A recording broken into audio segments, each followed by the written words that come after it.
J'espère que vous allez bien. J'espère que vous passez un beau mois de janvier. Alors, ce soir, on se retrouve pour un petit moment de détente. Je vais tout faire pour un petit moment de détente autour de mon agenda de cette année. On va commencer cette vidéo comme ça et puis par la suite, je vais vous montrer mon bureau et ce beau plaid que vous aimez beaucoup pour axer les pages de cet agenda, que vous puissiez mieux voir, et je vous ferai un peu de lecture parce qu'il y a des petites pages où il y a du texte tout simplement. Donc ça va me permettre de peut-être vous endormir avec une lecture chuchotée et axée sur les mains. J'ai mis du vernis du coup tout juste maintenant pour pouvoir vous lire les petites lignes, vous montrer le visuel. Il y a des illustrations qui sont magnifiques, donc voilà. Sans plus tarder, si vous êtes sur Instagram, si vous me suivez sur Instagram, vous avez dû le voir passer déjà.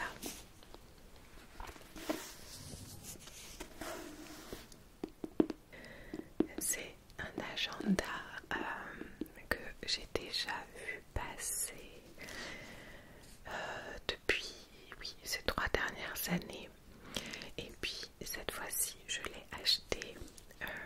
En fait, j'ai vu ma doula il y a quelques jours et elle avait cet agenda, donc j'ai pu entre guillemets voir la qualité. C'est pas entre guillemets, c'est le cas. J'ai pu voir la qualité. C'est vrai que parfois quand on commande sur internet, on n'est pas trop sûr du rendu ou de la qualité tout simplement. Et je l'ai trouvé magnifique, donc je l'ai acheté. Et j'en ai même acheté d'autres pour les reproposer à mon tour. À l'heure où je vous parle, j'en ai plus que 2, je crois. Mais ce n'est pas le sujet. Je voulais vraiment vous partager déjà cette couverture qui est juste magnifique. Je ne sais pas si vous allez voir tous les détails, mais j'adore chaque illustration avec la symbolique qui va avec, bien sûr. Je vous ai pas dit le nom. Donc c'est l'agenda Bleu Lune. En fait, c'est un agenda brésilien qui est traduit en français donc depuis 3 ans. Et je vais vous expliquer le principe de cet agenda. En tout cas, on peut retrouver ici un joli soleil avec ses rayons juste là. Ensuite, vous avez une magnifique lune, toujours avec les rayons qui arrivent sur donc cette femme juste au milieu qui porte en son ventre la terre. Vous avez ensuite l'élément de l'eau juste là. Alors vous savez que je suis très sensible aux éléments, donc ça me parle beaucoup, peut-être pour vous aussi, je ne sais pas. On a ici et là des abeilles, également des fleurs, d'autres femmes, notamment une ici, un petit colibri. Alors, est-ce que je vais réussir à vous le montrer juste là? Voilà, il y a plein d'autres petits détails et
connaissez, ça ne vous étonnera pas.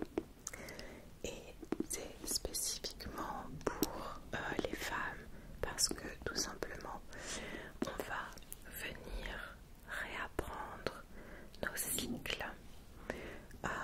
Désolée pour le vent, je sais que à chaque fois je le précise et à chaque fois vous me dites que vous l'entendez pas, mais c'est juste que j'ai des branches du mimosa qui tapent. Et voilà, juste pour vous dire d'où vient ce bruit, si jamais vous vous posez la question. Donc, ça fait quelques années maintenant que je partage sur YouTube ou sur les réseaux pour moi, l'importance de connaître nos cycles. Alors je dis en tant que femme parce que c'est ce que je connais le mieux. Et aussi il y a ce rapport avec les cycles de la nature également. Comment faire cette corrélation entre les saisons de la nature, les saisons de notre environnement avec nos saisons internes. Donc toutes les valeurs qui sont dans cet agenda, je les partage à 1000%. Et le but des femmes qui ont traduit cet agenda brésilien, c'était bien sûr de partager cette sagesse au plus grand nombre et que à notre tour, nous, en l'achetant, on puisse diffuser cet outil de connaissance de soi en format agenda en fait. Donc je vais vous le montrer ensuite quand on viendra regarder un peu plus en détail, mais il y a tous les mois en fait une façon de s'écouter en conscience, de voir où est-ce qu'on en est dans notre cycle. Moi ça m'a changé la vie. Si j'y pense, je vous mettrai une vidéo en barre d'infos que j'ai fait il y a quelques années maintenant, où je vous expliquais voilà comment moi j'arrivais à cheminer avec cette écoute intérieure tous les mois, parce que il s'en passe des choses en un mois et c'est cyclique, ça recommence à chaque fois. Donc quand on apprend à mieux se connaître en ce sens, on peut beaucoup plus facilement se comprendre soi-même et mettre des choses en place en fonction de où on en est dans le mois. Donc personnellement je fonctionne comme ça depuis des années et je suis ravie de savoir que voilà, il y a bien entendu, ce n'est pas uniquement cet agenda qui partage toutes ces connaissances, mais voilà, c'est celui qui m'a appelée pour cette année et j'en suis ravie. Écoutez, si ça vous va, je vais donc changer de plan de caméra et on va regarder ensemble parce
4e édition, un chemin vers la connaissance de soi. Coordinatrice Yves Oltosen et Naila Andrade.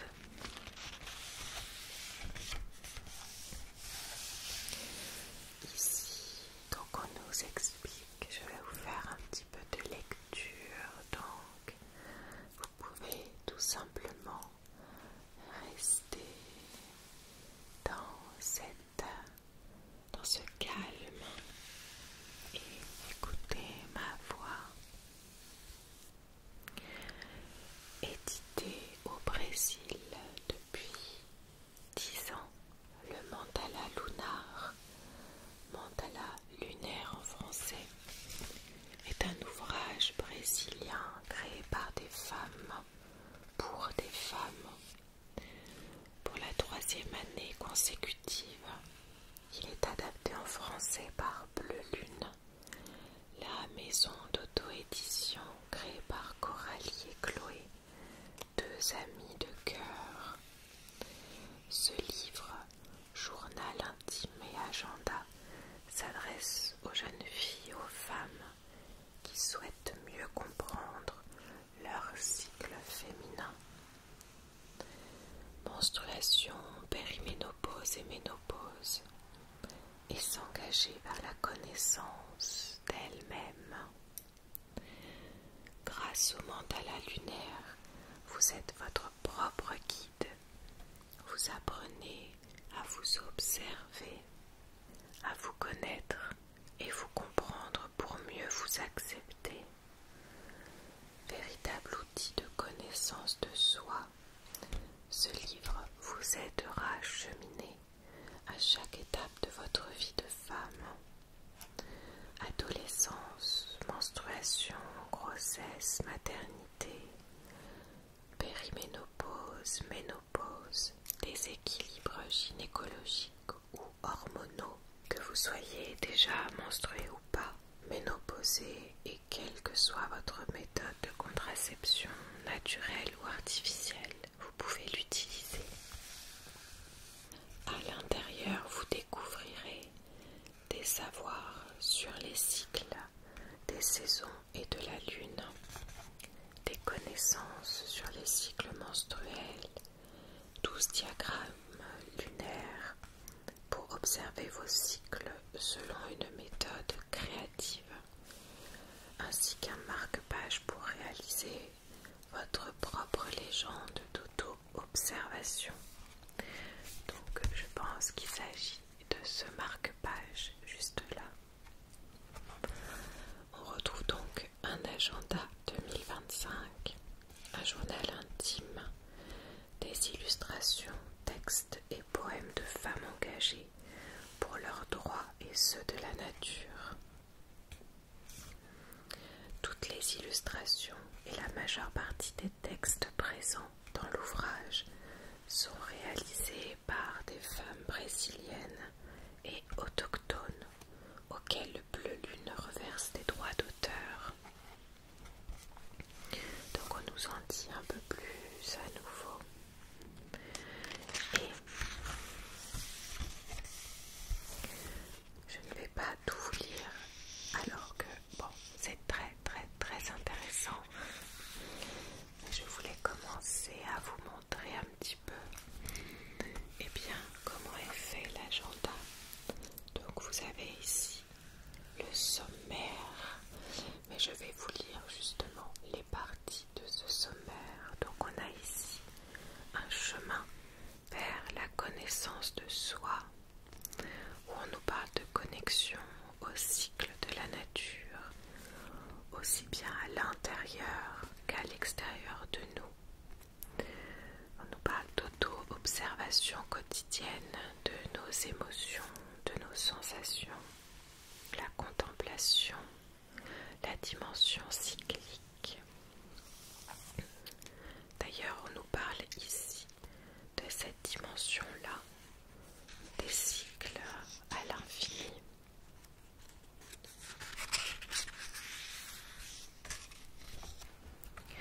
On revient là sur les cycles internes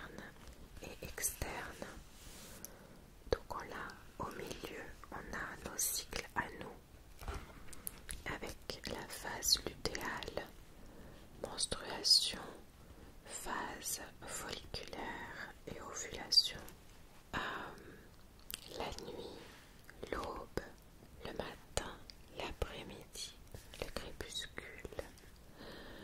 On a par exemple le solstice d'hiver, vous voyez, qui correspond. Donc, solstice d'hiver qui correspond symboliquement à la mort et la renaissance, et donc à la nuit, et donc à nos menstruations. Alors qu'à l'opposé, on a le solstice d'été qui représente l'après-midi et donc l'ovulation.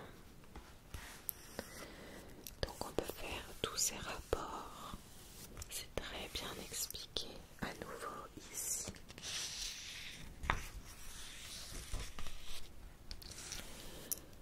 Nous sommes cycliques et interdépendants.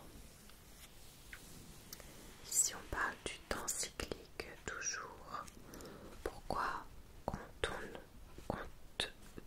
en mois plutôt qu'en saison, en trimestre plutôt qu'en solstice, en semaine plutôt qu'en lunaison? Le plus ancien calendrier connu, celui de la Mésopotamie, comptait 354 jours et 12 mois lunaires par an, commençant toujours à la nouvelle lune.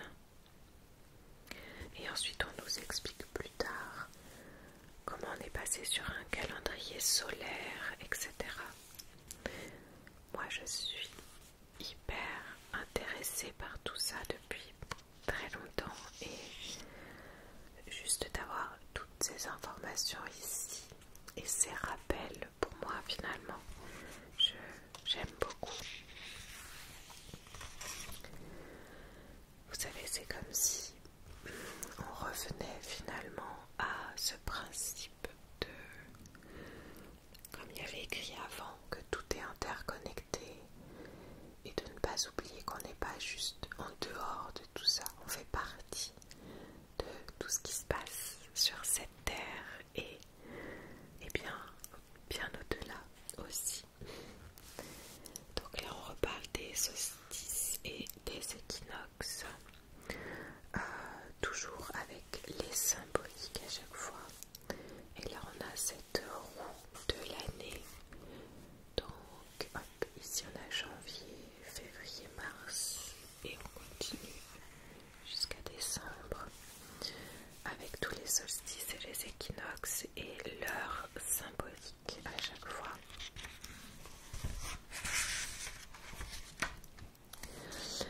Là on parle donc des archétypes au niveau du cycle menstruel. Donc la jeune fille ou la vierge, c'est juste après nos menstruations, quand le cycle du coup recommence.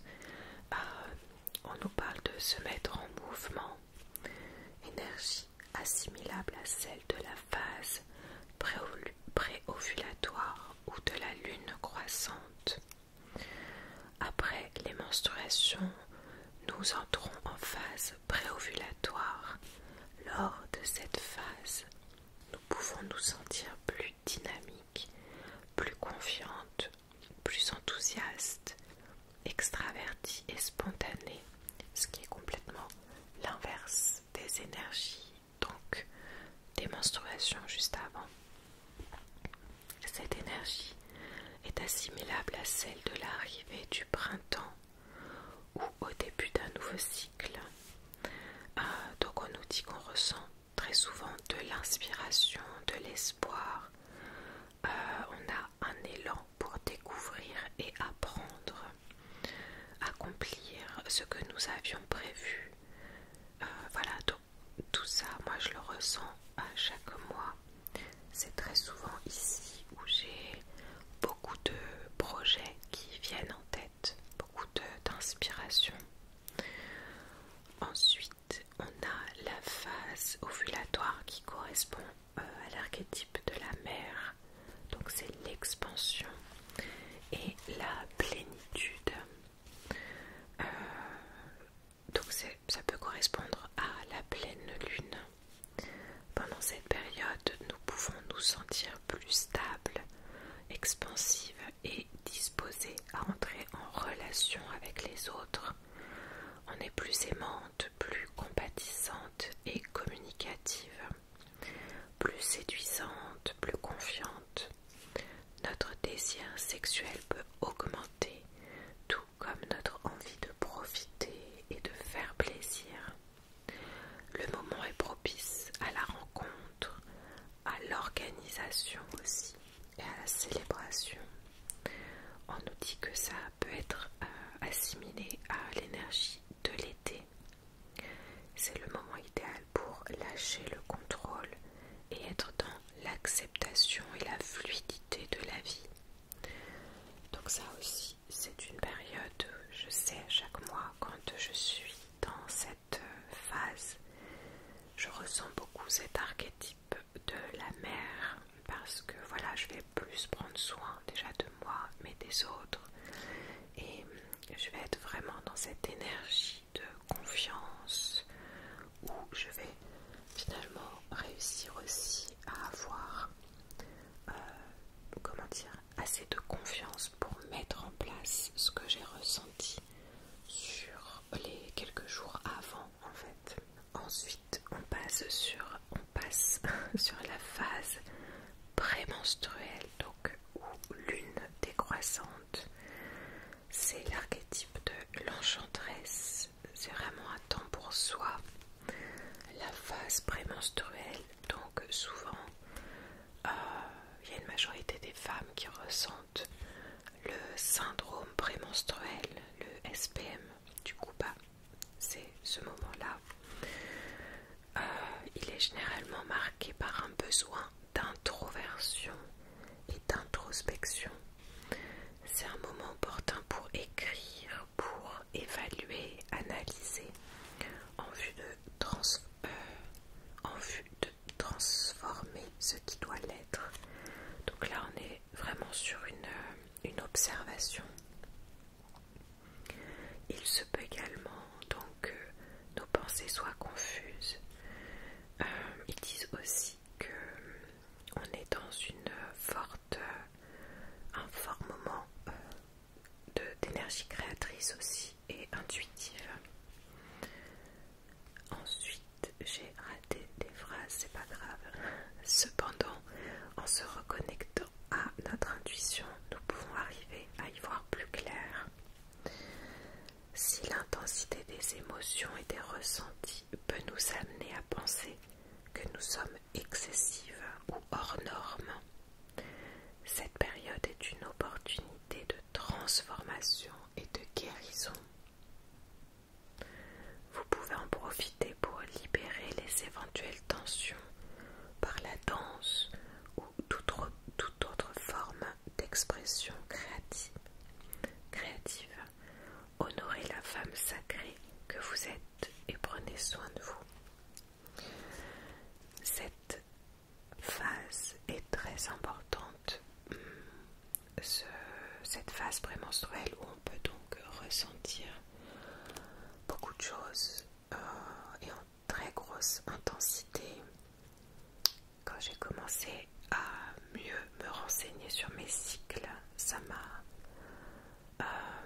réconciliée avec cette phase et cet après aussi, parce que je comprenais beaucoup mieux ce qui se passait en moi et du coup j'ai pu profiter de ces énergies-là complètement différemment. Et vraiment, tout ce que je mets en place depuis une dizaine d'années, peut-être un peu moins, oui, on va dire depuis 7 ans, c'est grâce à ça, c'est grâce à cette connaissance de ce qui se passe en moi. Et c'est pour ça que je voulais vraiment vous partager cet agenda. Et c'est pour ça que je vous partage de plein de façons différentes depuis des années aussi. Parce que voilà, le fait de savoir qu'on peut être très créative, très enjouée, très confiante, et puis un autre moment dans l'introspection, et puis on a plein de choses qui se passent en nous.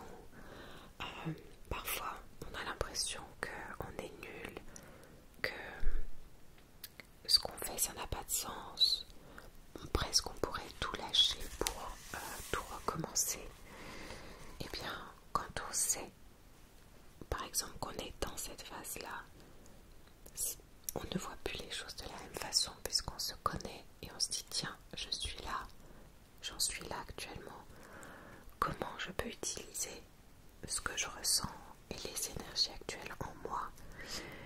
Et voilà, moi ça m'aide beaucoup. Et ensuite on passe finalement à la phase menstruelle qui est l'archétype de la femme sage ou l'ancienne. Donc perspective et renaissance. Ça correspond donc aux énergies de la nouvelle lune également. À ce stade du cycle, il se peut que nous ayons moins d'énergie physique et plus de force spirituelle et psychique, permettant une plus grande connexion à nos inconscients, à notre inconscient et à nos rêves. L'écoulement du sang participe au processus de nettoyage du corps et de l'esprit que nous expérimentons à ce moment-là. C'est une période propice pour se reconnecter à la vision que nous avons de nos projets qui donc reviennent sur la phase d'après. On nous dit que c'est assimilable aux énergies de l'hiver et donc on nous invite à faire une pause au moment des menstruations. Il est important d'écouter le besoin que nous pouvons ressentir, donc le fait de se recentrer, de se retirer du monde, etc. On nous parle d'écriture. Moi j'écris beaucoup pendant ce moment du cycle, de méditation, d'activités manuelles. Voilà, bon, il y a plein de façons de pouvoir honorer en tout cas cette phase du cycle. Et voilà les amis, c'est déjà beaucoup. J'espère que ça pourra vous inspirer. Ici, je parle beaucoup, mais c'est tellement un sujet primordial et je ne pèse pas mes mots. Donc, ici on refait un petit peu tout ce cycle avec les phases donc de la lune que je vous partage depuis quelques temps maintenant, toujours en lien avec ce qu'on vient de voir aussi pour notre cycle à nous personnel. Donc voilà, on fait ce lien là entre la lune et notre cycle menstruel à nous. On nous parle des hormones, de tout ça. Ici on revoit un petit peu toutes les illustrations de toutes ces phases. C'est toujours bon à revoir en tout cas. Voilà de comment, qu'est-ce qui se passe en fait tout simplement au niveau des ovaires, du développement de l'ovule, tout ça, de la progestérone aussi, des oestrogènes. Donc c'est tout ce qui est ultra important. Je trouve, à nouveau c'est personnel, mais le fait de savoir ce qui se passe dans notre corps, et c'est tellement, mais tellement en lien avec ce qu'on peut ressentir chaque jour, et à nouveau c'est cyclique, donc ça veut dire que mois après mois tout ça, ça va se reproduire pendant une grosse partie de notre vie. Donc je trouve que c'est vraiment primordial de comprendre ce qui se passe pour mieux se connaître et juste avancer avec beaucoup plus de sérénité. Donc là on revient sur chaque phase, la phase folliculaire, l'ovulation. Donc elles sont toutes très bien expliquées. La phase lutéale, les menstruations. Là on parle de périménopause, de ménopause, de cyclicité justement. Les étapes sur le chemin de la connaissance de soi. Donc on nous conseille de s'auto-observer. Donc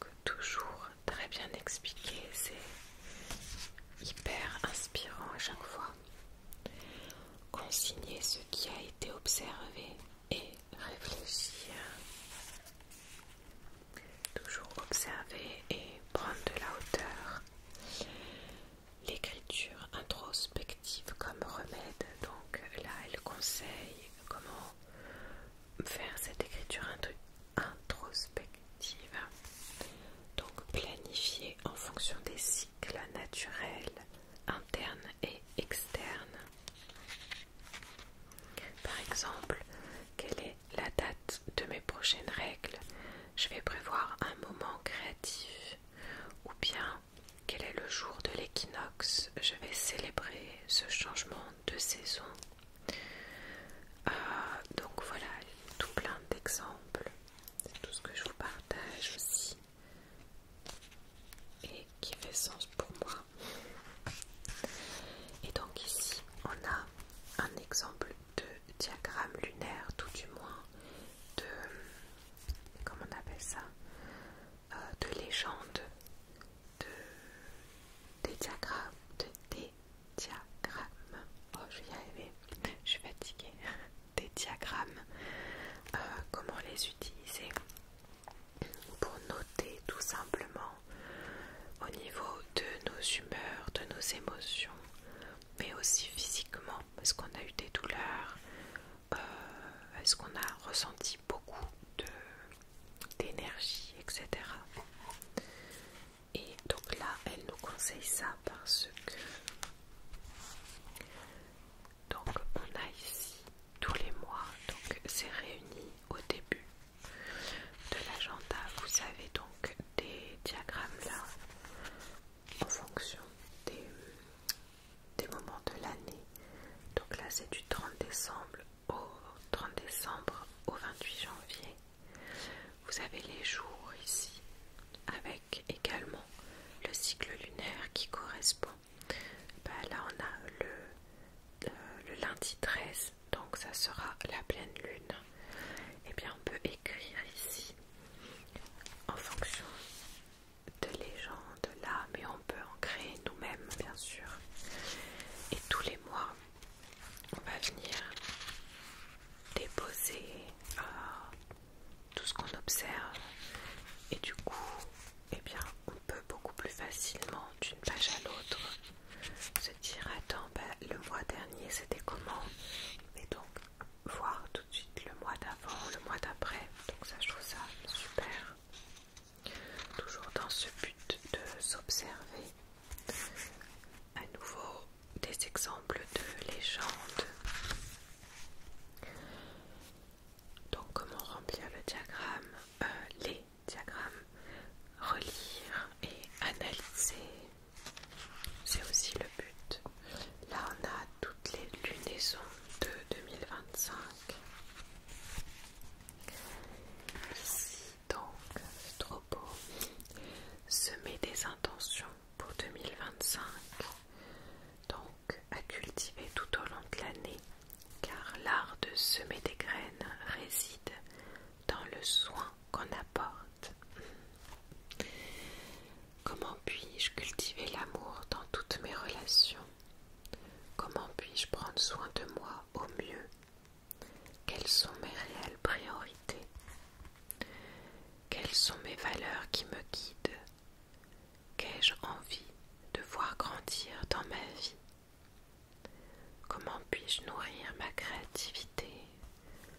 Comment puis-je cultiver ma curiosité et élargir ma conscience?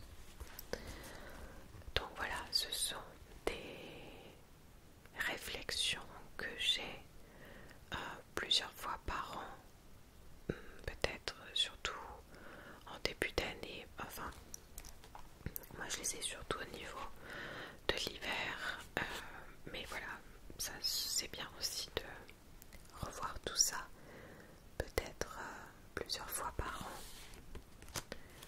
Mais ça me parle beaucoup, donc je vais remplir cette page. Donc ici vous pouvez voir tous les mois qui sont mis au début de l'agenda, comme ça vous avez une vision assez grande, j'ai envie de dire. Et ensuite donc vous avez les diagrammes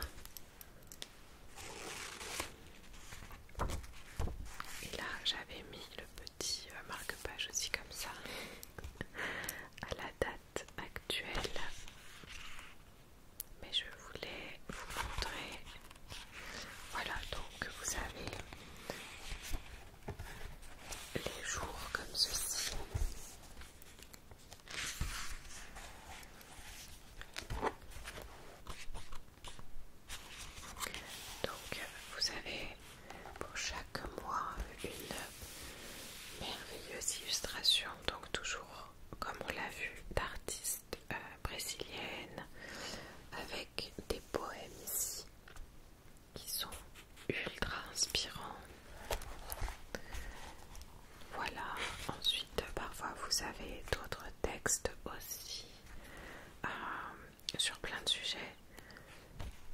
Et on apprend beaucoup avec cet agenda. Toujours là des petits poèmes. Et donc le but bien sûr c'est de venir puiser déjà dans les illustrations qui peuvent beaucoup nous inspirer, dans les textes, et donc de pouvoir noter bien sûr en fonction de nos cycles et des saisons, et bien ce qui se passe en nous.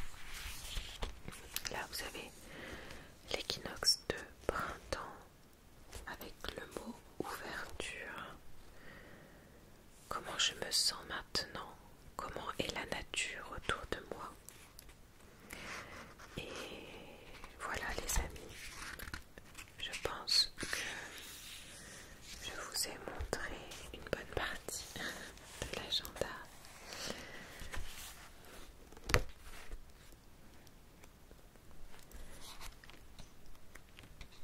À chaque fois j'essaye je me dis il faudrait que je puisse résumer, mais je n'ai pas envie de résumer des choses si belles. À la fin de la gratitude et récolte 2025, qu'ai-je appris au cours de cette année? Quelles sont les graines qui ont porté leurs fruits? Rétrospective, là on nous rappelle la symbolique de la fin d'un cycle. Et voilà. Je ne sais pas si vous vous êtes endormi, mais en tout cas j'étais ravie de pouvoir passer ce temps avec vous. J'espère que ça pourra juste au moins vous faire un rappel de prendre soin de vous, de toujours prendre ce temps d'écoute intérieure, d'observer ce qui se passe en soi pour pouvoir comprendre quels sont nos besoins, nos rêves, nos limites, juste pour pouvoir avancer avec